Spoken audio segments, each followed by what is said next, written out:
Good evening. I have something pretty neat to show you. But before we get into that, I'll show you how I came about finding one of these. So a couple years ago, I bought a whole bunch of documentation. A lot of it was shooting old reference manuals. Inside it was a mailer that had not been opened from October 1984 from the Wayne Arms Company, a company I've never heard of. I don't know any product they've ever made. So I'm like, okay, I open this up. Inside there was kind of a sales pitch for something called a Rabaser.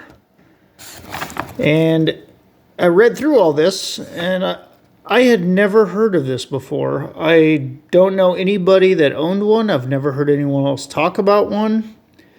And so I was kind of intrigued, and I really liked the look of it, because all I had at the time, I just saw a picture. I didn't know what this looked like, so read through all this, and at first I couldn't believe I was reading this right, because 1984, the price was MSRP $70, which I put in an inflation calculator, and it was like $200 in 2023 money. So who on earth had that kind of money to spend on this item? But I was like, wow, this is kind of cool. This is a Ferrari of, basically it's a rubber band gun. So it's called a Rabaser, which is a play on words, means rubber and laser. The rubber bands are called basers. So I'll show you a little more detail about that. But yeah, I'm like, okay, I have to find one of these. How come I've never heard of it? And I was interested. So also in the mailer, there was all kinds of this, sales pitch information. You can use it as a plinkster, blah, blah, blah. Home defense. There's even like a self-defense sales pitch.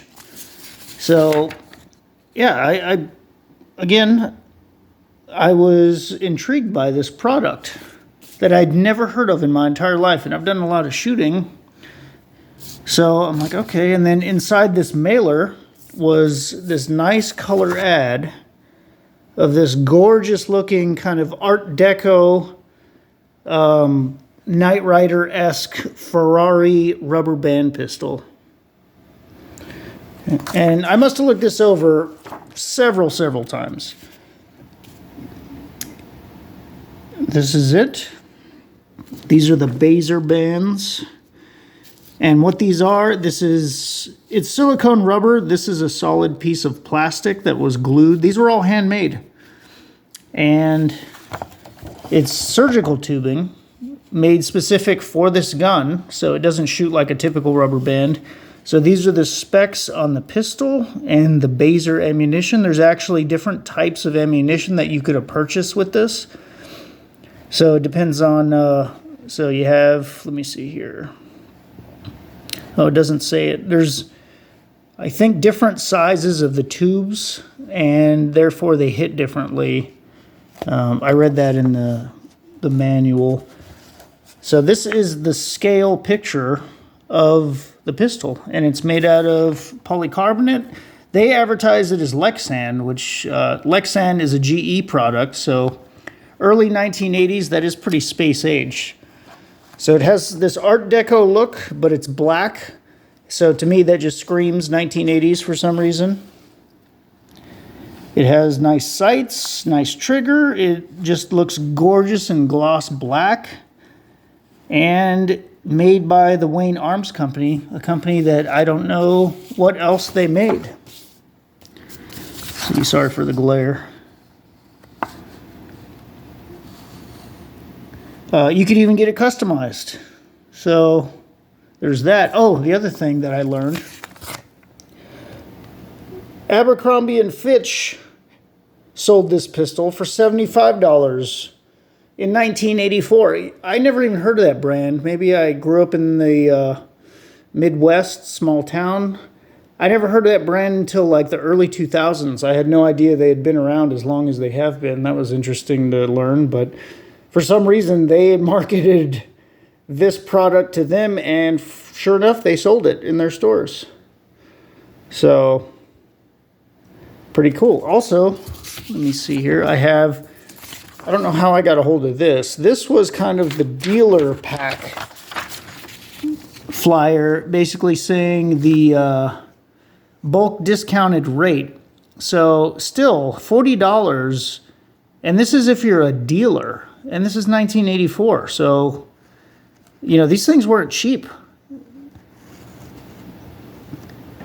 So here's the different types of Rabaser bands. You got low velocity, standard, and high velocity. And yeah, so this was a couple years ago. I didn't get one of these until somewhat recently, because I came across this ad again, and I was like, I need to look into this. I'm just intrigued. So I found one. I had the original box, and this beauty arrived. It has such a nice, sleek look to it. It's just gorgeous, and it's really heavy. You could probably do easily more damage by throwing it at someone than shooting the bands. But this design, I mean, it's just pretty. It just has such a cool look to it. And apparently, if you're a dealer and you order 6 or more, you get a display frame, probably to help sell product. But man, I'd love to have a shadow box for this thing, because look at that. Here's the label. I mean, I think it's just silk screened, but this is solid construction, and I think there's 4 bolts in it on the other side. Also, there's a nice front sight. It has like a nice, almost fiber optic-esque glow to it, but it's just painted on. And then this, so when you pull the trigger's pretty smooth. Inside, there is an O-ring that causes this to retract, so that's how you get that, which can be replaced. And it's solid construction, so there's one of the screws. They're like locking screws, I guess. There's another one. They're pretty hidden. One at the tip. And then the nice sight. So, shows up really well. And the other thing with the quality of this sight, I don't think this is painted on. I think this is actually sandwiched yellow material in between 2 pieces of the black polycarbonate. So, very cool item here. I had to find one. I don't know how long these were made, and again, I've never heard of this product until a couple years ago. Another feature you could do if you have the Rabaser bands, you can load 2 on here, and then so this one on the bottom would sit on this lip, and then the one on top, once you shoot it, you roll up the second one, and then you get another shot. So gorgeous. It had this this bag, which obviously has been kind of dry rotting. It's some of this material, interesting that he didn't do a lot of research on how long it would last, or just materials break down over time. But the pistol, pretty solid. This is the original box. So, I mean, you know, I've said this before. Why buy 1 when you can buy 2 for twice the price? And I had to get 1 because it's in the original box. It has the user manual. It came with some target dots.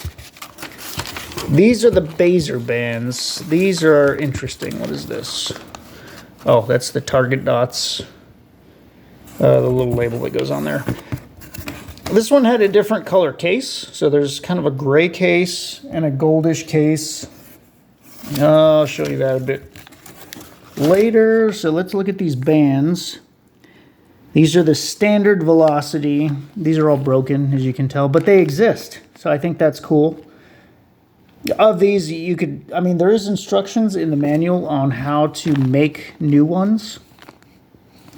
To me, it seems kind of dangerous, because even the manual said when you shoot these, you want to pre-stretch the brand new bands before you shoot them, because they can snap on you, which to me is a good way to hurt a finger or maybe even lose an eye. So these are intact. These are also standard velocity. And inside, I noticed, so they even package it with like a silicone pad to keep these lubricated. Otherwise, it would speed up dry rotting. So, oh, the other thing too, and you could even see it on the mailer here. The other thing that was an interesting detail, so you see these like almost look like cuts. Those aren't cuts, those are centering marks that were done by hand. You know, this is all handmade. They were done at the factory, so you know how to orient those properly when you load them. And that's what that mark is right there, centering mark. So I think someone just put them on there, ballpoint pen, marked them all. So yeah, quite a bit of detail went into these.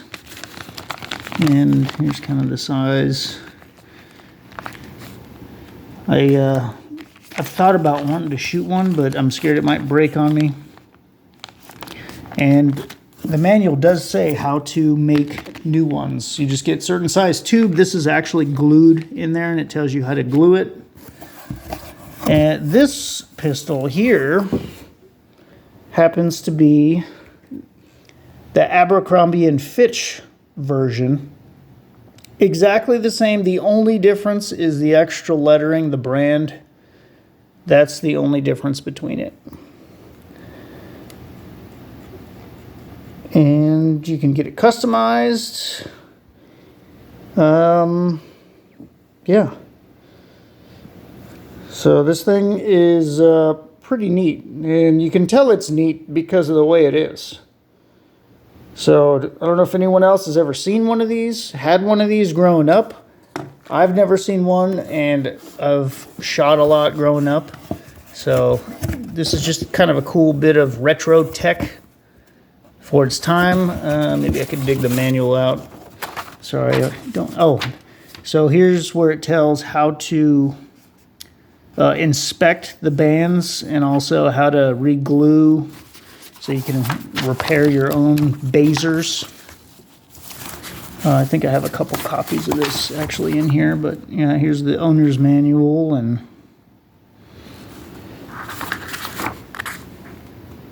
yeah, that's pretty the only thing I haven't done with this. I haven't taken one apart, so I don't know the inner workings. I've thought about it, but at this point, not sure. I had to get two because obviously dual wielding, duh. So the Rabaser rubber band pistol from the 1980s. Awesome.